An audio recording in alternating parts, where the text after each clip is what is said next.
మీకు గుర్తుందా ఈ మామిడి చెట్టుని నేను ఒక 7 months బ్యాక్ తీసుకున్నానని చెప్పేసి ఒక వీడియో పెట్టాను, నా షార్ట్ వీడియోస్లో ఉంటుంది. సో ఈ మామిడి చెట్టు వేసి అప్పుడే 7 months అవుతుంది.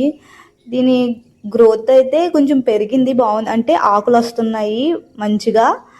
తర్వాత ఏమవుతుందంటే పువ్వు కూడా వస్తుంది. ఆ పువ్వు ఇలా ఎండిపోయి రాలిపోతుందండి. అని చూసారు కదా, ఇక్కడ చిన్ని చిన్ని మామిడికాయలు ఎంత క్యూట్గా ఉన్నాయో. ఆ చిన్ని చిన్ని మామిడికాయలు కూడా వస్తున్నాయి, కానీ అవి రాలిపోతున్నాయి. పూలన్నీ కూడా ఎండిపోయి రాలిపోతున్నాయి వాటరింగ్ చేస్తున్నా సరే. సో చాలా బాధగా ఉంది. సో మీకేమైనా టిప్ తెలిస్తే నాకు షేర్ చేసుకుంటారనేసి ఈ వీడియోని అయితే షేర్ చేస్తున్నాను అనమాట. ఇలా కవర్స్ కూడా కట్టాము. అంటే ఇక్కడ ఆకులు చూసారు కదా, కొన్ని మంచిగా గ్రోత్ అవుతున్నాయి, మంచిగా వస్తున్నాయి.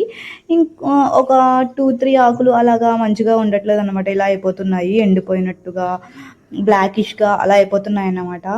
దీనికి ఏం వేస్తే మంచిగా గ్రో అవుతుందో ఏంటనేది నాతో షేర్ చేస్తున్నాను. Okay guys.